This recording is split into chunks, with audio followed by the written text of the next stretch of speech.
الحمد للہ وحدہ والصلاة والسلام علی من لا نبی بعدہ اما بعد۔ معزز حاضرین، محترم سامعین اور گھروں میں بیٹھی ہوئی مسلمان ماؤں اور بہنوں، الحمدللہ آج کی تراویح میں چوتھا پارہ مکمل اور پانچواں پارہ نصف آدھا پڑھا گیا۔ اس مقدار میں سورہ آل عمران اور سورہ نساء اس کا کچھ حصہ تلاوت کیا گیا۔ سورہ آل عمران سورہ بقرہ کے بعد میں ہے۔ اس کے بارے میں کتابوں میں ایک بات مذکور ہے کہ اگر کوئی شخص خواب میں یہ دیکھے کہ وہ سورہ آل عمران کی تلاوت کر رہا ہے تو علامہ ابن سیرین علیہ الرحمہ نے اس کی یہ تعبیر دی ہے کہ وہ شخص برائیوں سے محفوظ رہے گا، اللہ تبارک و تعالیٰ اسے عزت دیں گے، مرتبہ دیں گے، اور اللہ تبارک و تعالیٰ اس کی تمام جائز مرادوں کو پورا فرمائیں گے۔ سورہ آل عمران کے خواب میں پڑھنے کی یہ تعبیر نقل کی گئی ہے۔ اب سورہ آل عمران کے اندر اللہ تبارک و تعالیٰ نے آدم علیہ نبینا علیہ الصلاۃ والسلام کا اور عیسیٰ علیہ نبینا علیہ الصلاۃ والسلام کا تذکرہ کیا کہ یہ دونوں ایک طریقے پر پیدا کیے گئے ہیں، یعنی آدم علیہ نبینا علیہ الصلاۃ والسلام کو اللہ تعالیٰ نے بغیر باپ اور بغیر ماں کے پیدا فرمایا، اسی طرح سے حضرت عیسیٰ علیہ نبینا علیہ الصلاۃ والسلام کو اللہ تعالیٰ نے بغیر باپ کے پیدا فرمایا۔ ان مثل عیسیٰ عند اللہ کمثل آدم، یہ اللہ تبارک و تعالیٰ اپنی قدرت کو بتلا رہے ہیں، اس کی قدرت انمول ہے۔ اب اللہ تبارک و تعالیٰ اپنی قدرت کو بیان کرتے کرتے آگے ایک بات بیان فرما رہے ہیں کہ دیکھو، اولاد بھی ہم دینے والے ہیں اور مال بھی ہم دینے والے ہیں، مال، اور اللہ تعالیٰ تک پہنچنے کے لیے تم وہ نیکی اختیار کرو کہ اس نیکی کے ذریعے سے تم اللہ تک قرب حاصل کر لو۔ ایک ہوتا ہے، ایک انسان کی کوئی چیز ہوتی ہے جس کی ضرورت نہیں ہوتی ہے تو وہ صدقہ کر دیتا ہے، لیکن ایک اس کی چیز بہت خاص ہوتی ہے، دل نہیں چاہتا کہ اس کو میں چھوڑوں، لیکن اگر اس چیز کو انسان راہ خدا میں دیتا ہے تو اس کا مقام بہت اونچا ہے۔ قرآن کریم کی یہ آیت کریمہ نازل ہوئی، لن تنالوا البر حتى تنفقوا مما تحبون، تم ہرگز نیکی کو نہیں پہنچ سکتے یہاں تک کہ جو چیز تمہیں محبوب ہے وہ خرچ نہ کر دو راہ خدا میں۔ آیت کریمہ نازل ہوئی، حضور پاک علیہ الصلاۃ والسلام مدینہ منورہ میں تھے۔ آیت کے نازل ہونے کے بعد صحابہ کو علم ہو گیا تو پورے مدینے میں سب سے مالدار اس وقت میں مسلمانوں میں اگر کوئی تھے تو وہ حضرت ابو طلحہ رضی اللہ عنہ تھے۔ ان کا ایک باغ تھا، اس باغ کا نام بیرحا تھا۔ وہ باغ اتنا خوبصورت تھا، حضور پاک علیہ الصلاۃ والسلام اس باغ میں جاتے، بیٹھتے، وہاں جو چشمہ بہتا اس کا پانی پیتے، نوش فرماتے، اور وہاں کی ٹھنڈی چھاؤں میں حضور پاک علیہ الصلاۃ والسلام آرام فرماتے۔ اتنا پیارا باغ تھا وہ۔ آیت نازل ہوئی، ابو طلحہ رضی اللہ عنہ اللہ کے نبی کے پاس میں آئے، اللہ نے حکم دیا ہے کہ تمہارے پاس جو چیز سب سے زیادہ پسندیدہ ہے وہ راہ خدا میں دے دو۔ میرے پاس میں ایک باغ ہے جس کو آپ بھی جانتے ہیں، میں اس باغ کو اللہ کے راستے میں دیتا ہوں۔ اللہ کے نبی علیہ الصلاۃ والسلام نے کہا بہت اچھی بات ہے، اس باغ کو اپنے خاندان کے لوگوں میں تقسیم کر دو۔ ابو طلحہ رضی اللہ عنہ اپنے گھر کی طرف آئے. ان کا گھر باغ کے بیچ میں بنا ہوا تھا. چاروں طرف خوبصورت درخت لگے ہوئے ہیں, خوبصورت پھلوں کے گچھے لگے ہوئے ہیں, کھجوروں کے خوشے لگے ہوئے ہیں, کنواں بھی ہے, پانی بھی بہہ رہا ہے. تو یہ باغ میں داخل نہیں ہوئے, باغ کے باہر کھڑے رہے. اپنی بیوی کو آواز دیا. بیوی نے سنا. جی فرمائیے کیا بات ہے؟ کہا کہ میں اس باغ میں اب نہیں آ سکتا. کہا کیا وجہ ہے؟ کہا اس باغ کو میں نے اللہ کے راہ میں دے دیا ہے, اور تم بھی اندر سے نکل آ جاؤ, کیونکہ یہ باغ اب ہمارا نہیں ہے, اللہ کا ہے. قربان جائیے ان کی اس نیک بیوی پر, اپنے شوہر کی اس نیکی پر وہ اتنی خوش ہوئی, اتنی خوش ہوئی, اتنی خوش ہوئی کہ اپنے شوہر کو مبارکباد ہی دینے لگی. واہ واہ, آپ نے بڑا اچھا کام کیا. اپنے جو ضرورت کا سامان تھا, جو ہاتھ کو آ سکتا تھا, لیا, اپنے بچوں کو لیا اور باہر نکل. یہ دیکھو صحابہ کرام, قرآن کی ایک ایک آیت ان کی زندگی میں تھی. اتنا پیار تھا ان کو اللہ کے حکم سے, نبی کے طریقے سے, قرآن کے حکم سے, بیان سے باہر. اتنے پیارے انسان, اتنے مقدس انسان, صحابہ کو جو دنیا نے دیکھا ویسا کوئی مثال لا نہیں سکتا. صحابہ کو اللہ نے منتخب کیا, ایمان کا معیار ان کو بنایا. تو اب یہ بات ہے کہ آدمی اپنی پسندیدہ چیز کو راہ خدا میں دینے کی کوشش کرے. حضرت عائشہ صدیقہ رضی اللہ عنہا, وہ بھی اپنی جو بھی ان کے پاس جمع پونجی آتی, ایک مرتبہ امیر معاویہ رضی اللہ عنہ نے 1,00,000 درہم سونے چاندی کے سکے ان کے پاس بھیجے. تو آئے اور بالکل وہ بوریوں میں بھرے ہوئے تھے. تو عائشہ صدیقہ رضی اللہ عنہا امی جان نے کیا کیا, غریبوں کو بلاؤ اور بلا کر کے ان کو تقسیم کرنا شروع کر دو. تقسیم کرتے کرتے کرتے شام ہو گئی. خادمہ نے عرض کیا کہ ہمارے گھر میں شام کے افطار کو کچھ بھی نہیں ہے. شام میں آپ روزہ ہے اور افطار کرنا ہے, اور افطار کرنے کے لیے کوئی چیز گھر میں نہیں ہے.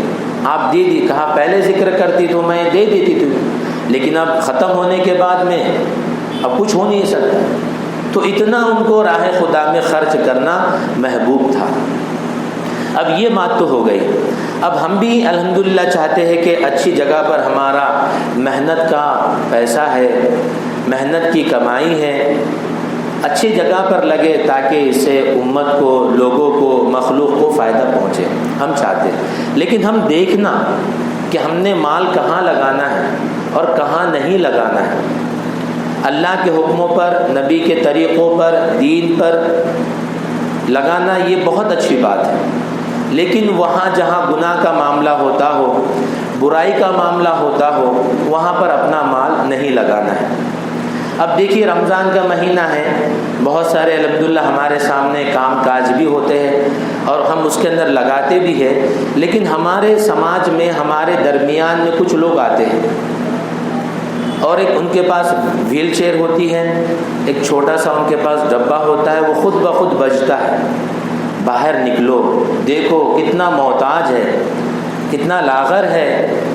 اب وہ کون ہے پتہ نہیں.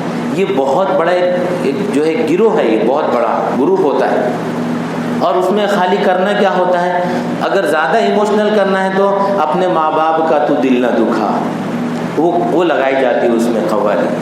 تو بیچارے ہماری مائیں بہنیں لو, جہاں 2 روپے دینے کا ہے وہاں 20 روپے دے دو, 20 روپے دینے کا ہے تو وہ 100 روپے دے دو. یہ لوگ ہیں نا, یہ گروپ ہے ان کا, اس کے اندر ہم نے مال نہیں لگانا. پتہ نہیں کون ہے کیا ہے.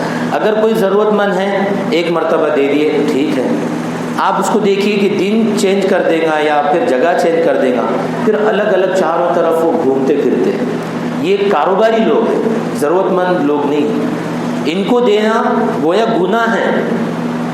ہاں, مفتی وقایت اللہ صاحب دامت برکاتہم العالیہ پرسوں یہاں علماء کے بیان میں ذکر کیا حضرت نے کہ ان لوگوں کو دینا جو کہ ضرورت مند نہیں ہے, کاروباری لوگ ہیں, ہم سے زیادہ مالدار ہوتے ہیں یہ لوگ, بہترین مہنگے موبائل, اور جو ہے اتنا ان کے پاس میں جیبوں میں سرمایہ ہوتا ہے کہ آپ اندازہ نہیں کریں گے۔ کیرل کا واقعہ میں نے پڑھا ہے، میرے پاس لکھا ہوا محفوظ ہے۔ ایک آدمی مانگتے مانگتے وہ جو ہے فٹ پاتھ پر چوراہے پر بیٹھ کر کے مانگ رہا تھا، اور دن بدن اس کے بیٹھنے کی جگہ اونچی ہو رہی تھی۔ مانگتے مانگتے وقت آیا، مر گیا۔ اب پولیس کو انفارم کیا گیا، پولیس آئی، اناتھ لاش ہے، لاوارث لاش ہے، اس کو اٹھا کے ایک طرف کرے۔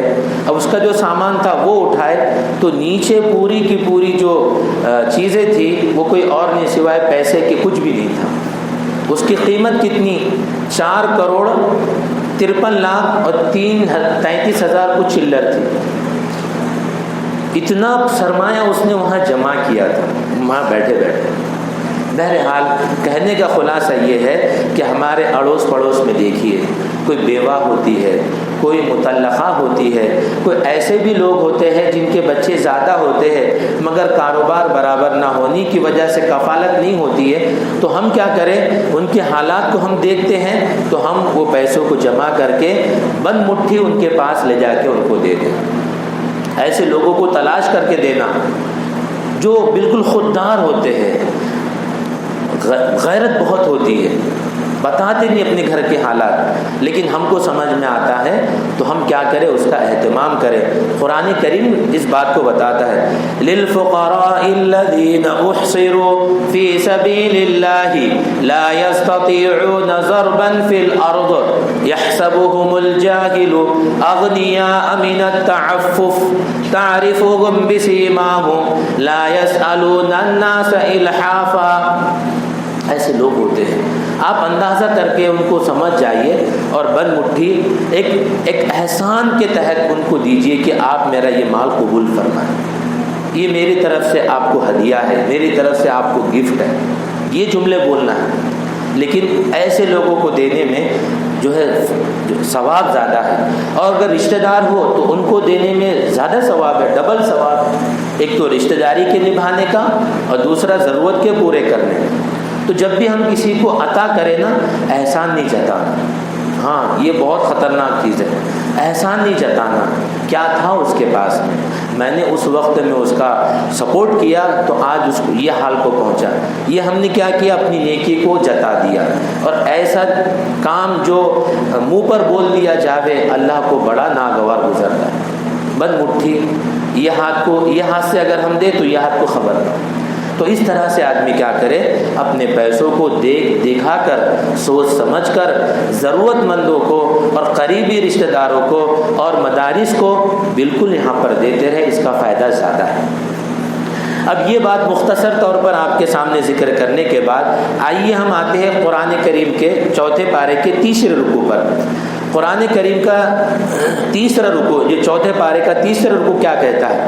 قرآن کریم میں اللہ تبارک و تعالی نے حضور صلی اللہ علیہ وسلم کی امت محمدیہ علی صاحبها الف تحیت و سلام، اللہ نے ان کی ذمہ داری بتائی۔ کیا فرمائے؟ کنتم خیر امت اخرجت للناس، تم میرے محبوب کی سب سے قیمتی امت ہو۔ تمہارا کام کیا ہے؟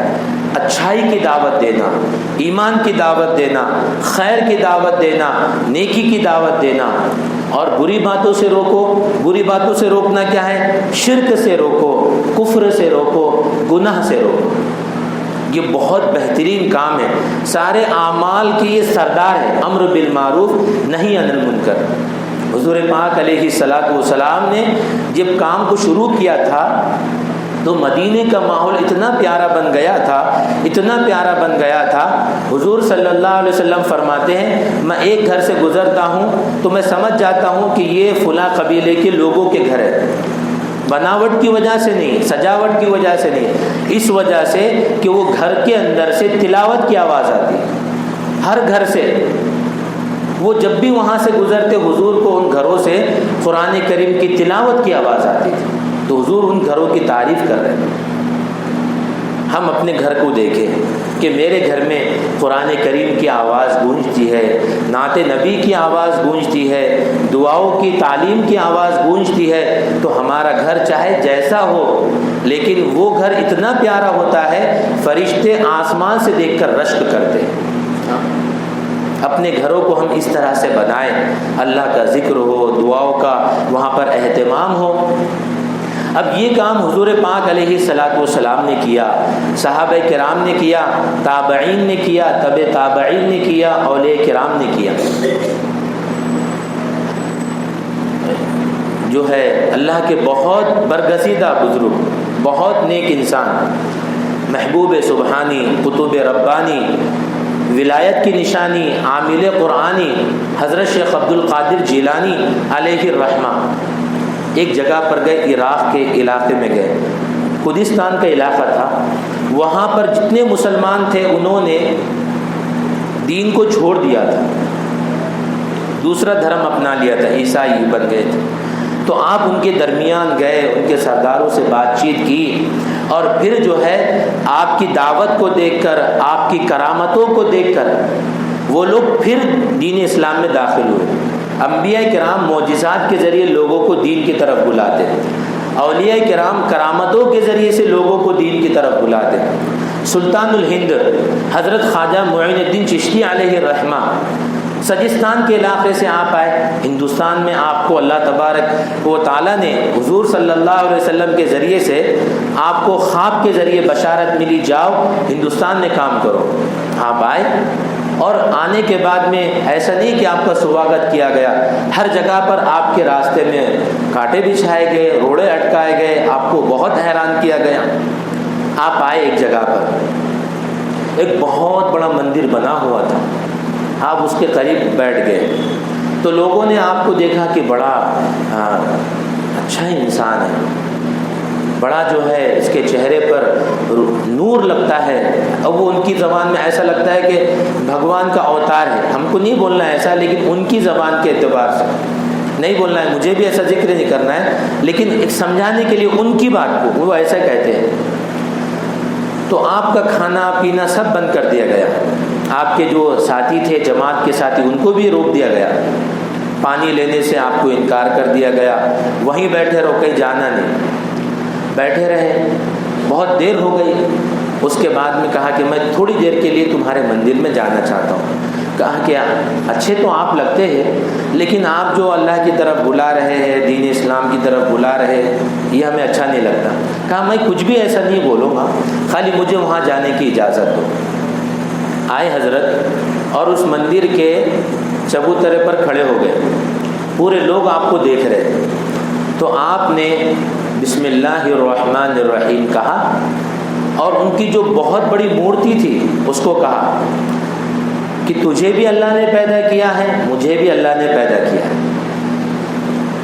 تجھے بھی اللہ نے پیدا کیا ہے، مجھے بھی اللہ نے پیدا کیا ہے، لیکن یہ لوگ جو ہے تیری عبادت کرتے ہیں، تجھ سے اپنی منتیں، مرادیں، حاجتیں مانگتے ہیں، تجھے حاجت روا سمجھتے ہیں۔ بہرحال یہ تو سب غلط ہے، تو بھی جانتا ہے۔ اب میں اللہ کے حکم سے تجھے آرڈر دیتا ہوں، اللہ کے حکم سے یہ بات کہتا ہوں کہ یہ لوگوں نے مجھے پانی دینے سے انکار کر دیا ہے، تو اٹھ اور پانی لا کے مجھے دے۔ کرامت اللہ والوں کی، وہ مورتی جگہ سے اٹھی اور پھر جو ہے پانی لا کر کے آپ کو پیش کیا، اور آپ کے یہ کرامت کو دیکھ کر کے وہ جتنے بھی پروہت تھے، جتنے بھی ان کے جو ہے دھرم کے ماننے والے تھے، یہ تو کہنے لگے یہ تو بہت بڑا پہنچا ہوا انسان ہے۔ تو کہا کہ دیکھو یہ بھی میری خدمت میں ہے، کیونکہ میں اللہ کے دین کی خدمت میں ہوں۔ جو انسان اللہ کے دین کی خدمت میں لگا رہتا ہے تو ساری دنیا اس کی خدمت میں آ جاتی ہے۔ تو یہ کرامت تھی حضرت کی، اور اس طرح سے آپ کی کرامت کا یہ عالم رہا کہ مورخین نے کہا ہے، لکھا ہے کہ آپ کے دست مبارک پر 99 لاکھ لوگ دین میں داخل ہوئے۔ 99 لاکھ تو معمولی چیز ہے، 1 لاکھ کو اگر اور شامل کر لیجئے تو 1 کروڑ ہو جاتا ہے۔ ایسے دین کا کام ایسا کیا حضرت۔ اور بھی کتنے بڑے جو اولیاء کرام ہیں، ان کی زندگیوں کو دیکھیں نا، تو وہ دین کا کام کرتے کرتے جو ہے وہ زمین کے پیوند ہو گئے، رہتے تھے کہاں کے اور کہاں آرام فرما رہے۔ تو یہ کام ہم سب نے کرنا ہے۔ جس نے کلمہ طیبہ پڑھ لیا اس نے یہ کام کرنا ہے. حضور کی امت میں مجھے جو پیدا کیا گیا ہے اس کا مقصد ہی دین کی محنت ہے. اس لیے حضور کی امت کے لیے دعا مانگیں. حدیث میں ایک دعا ملتی ہے, اگر آپ بھی ساتھ ساتھ پڑھتے چلیں نا آپ کو میں ثواب بھی ذکر کر دیتا ہوں. اللہم اغفر لجمیع المؤمنین والمؤمنات والمسلمین والمسلمات الاحیاء منہم والاموات برحمتک یا ارحم الراحمین. یہ دعا ہے, پڑھ لی ہم. اس کا کیا ہے فائدہ دیکھیے. اس کا فائدہ حدیث میں یہ ذکر کیا گیا کہ دعا کا ترجمہ یہ ہے کہ اے اللہ جتنے مسلمان مرد ہیں, جتنی مسلمان عورتیں ہیں, چاہے وہ زندہ ہیں چاہے وہ آپ کے پاس آ چکے ہیں, ان تمام کی طرف میں یعنی ان تمام کے لیے اللہ میں آپ کے دربار میں دعا کرتا ہوں سب کی مغفرت فرما دے. جب آدمی یہ دعا کرتا ہے تو تمام انسان چاہے مرد ہو عورت ہو زندہ ہو وفات پا چکے ہو سب کی طرف سے ایک ایک نیکی اس دعا کے پڑھنے والے کو اللہ عطا کرتا ہے. ایک ایک نیکی سوچیں. حضور کی امت کے لیے دعا کرنا اللہ کو بڑا اچھا لگتا ہے. اب یہ ہے دعوت و تبلیغ کا کام, یہ بہت اہم کام کرنا چاہیے اسے. اب یہ ہے تھوڑا سا ذکر کرنے کے بعد ہم آگے چلتے ہیں سورہ نساء کی طرف.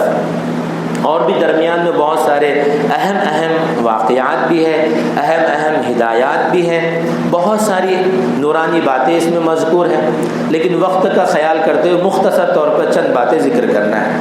تو سورہ آل عمران کے ختم پر سورہ نساء شروع ہوتی ہے. اگر کوئی انسان خواب میں یہ دیکھے کہ وہ سورہ نساء کی تلاوت کر رہا ہے تو علامہ ابن سیرین علیہ الرحمہ نے اس کی یہ تعبیر دی ہے کہ اللہ تبارک و تعالیٰ اسے وراثت والا مال عطا فرمائیں گے. اللہ اسے مال عطا فرمائیں گے. حضرت ابراہیم کرمانی علیہ الرحمہ فرماتے ہیں اللہ مال بھی عطا فرمائیں گے اور اس مال میں برکت بھی دیں گے. یہ سورہ نساء کہتے ہیں عورت کو. اللہ تبارک و تعالیٰ نے قرآن کریم میں عورتوں کے نام سے سورت نازل فرمائی, مردوں کے نام سے نہیں.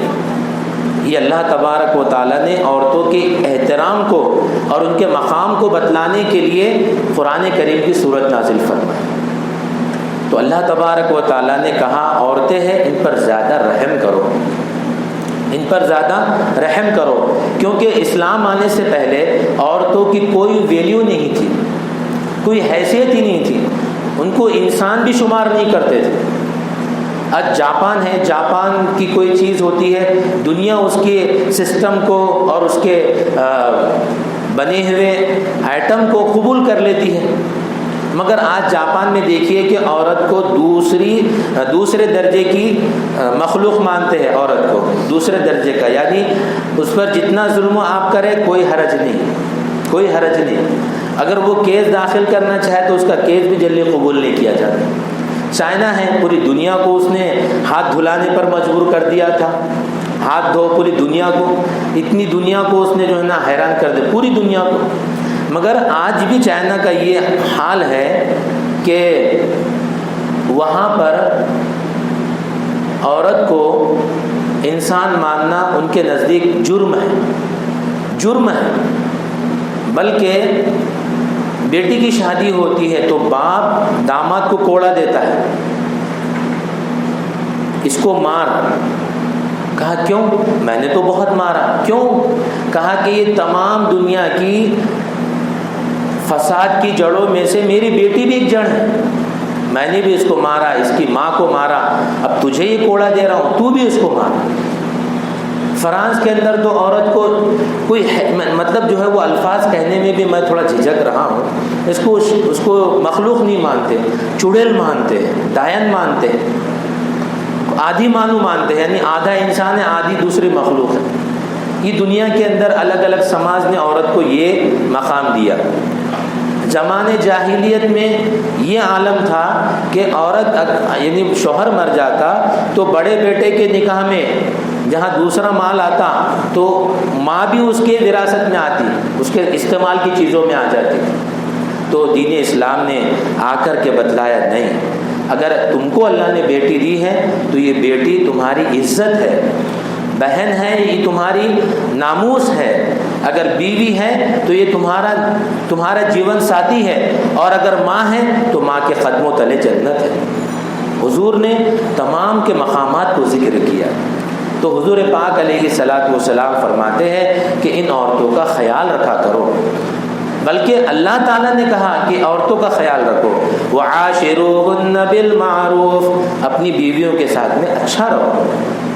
ہاں، حضور پاک علیہ الصلاۃ والسلام آیت پڑھ رہے، گویا اللہ کی طرف سے سفارش کر رہے کہ بیویوں کو تکلیف مت دو، ان کو حیران مت کرو، ان کو ستاؤ مت، ان کو مارو مت۔ لیکن میاں بیوی دونوں سمجھدار ہیں، اگر کبھی شیطان نے کچھ حرکت کر دی ہے تو آدمی جو ہے سمجھداری سے کام لے۔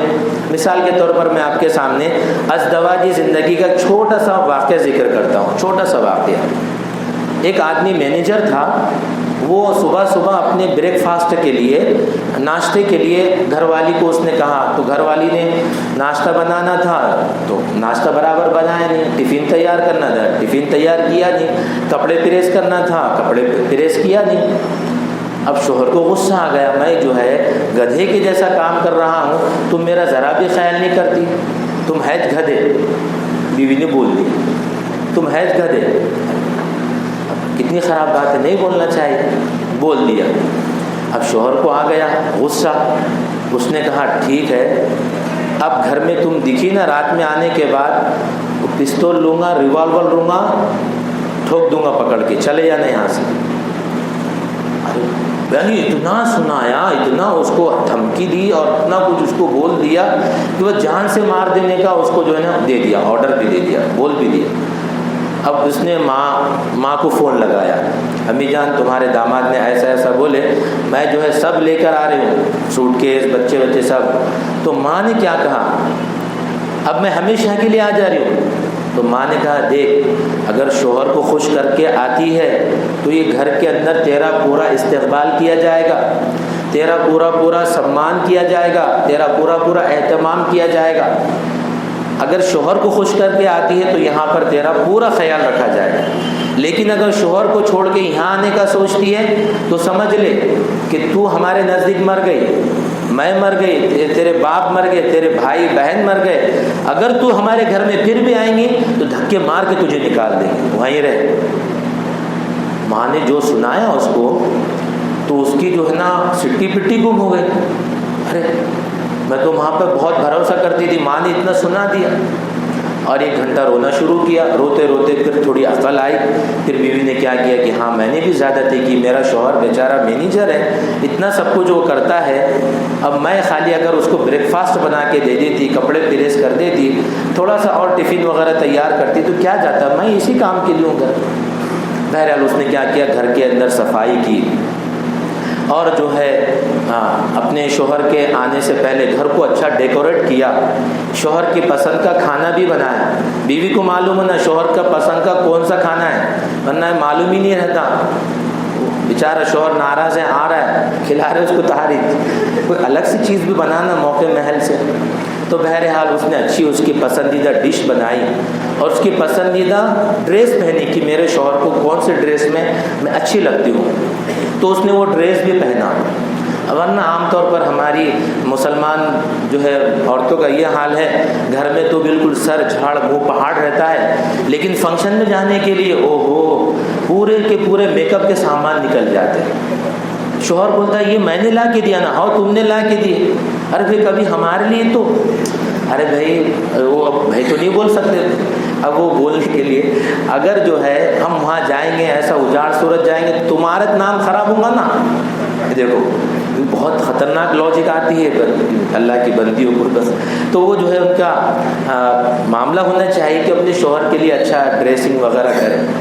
اس نے گھر کو ڈیکوریٹ بھی کیا، پسندیدہ ڈش بھی بنائی، اس کی پسندیدہ ڈریس بھی پہنی۔ شوہر آیا تو گھر کو دیکھا، یہ میرا ہی گھر ہے، ہاں آپ ہی کا گھر ہے، آئیے السلام علیکم، سلام کر کے بلائے، ہاتھ پیر دھلائے، کرسی پہ بٹھائے۔ اب وہ شوہر کو بھی لگا کہ میں نے اس کو بہت برا بول دیا، نہیں بولنا چاہیے تھا، بہرحال اب کھیر اس کی پسندیدہ چیز تھی. وہ کھیر کھاتے کھاتے اس نے بولا ہنی تم ہے نا ایک بات سن لو. ہنی بولا ہاں ہنی. دیکھو حضور صلی اللہ علیہ وسلم نے بھی اپنی بیویوں کو اچھا نام دیا, ایسا نام دیا جو سن کے بیوی کو اچھا لگے. تو حضور نے عائشہ رضی اللہ عنہا کو ایک نام دیا تھا حمیرہ.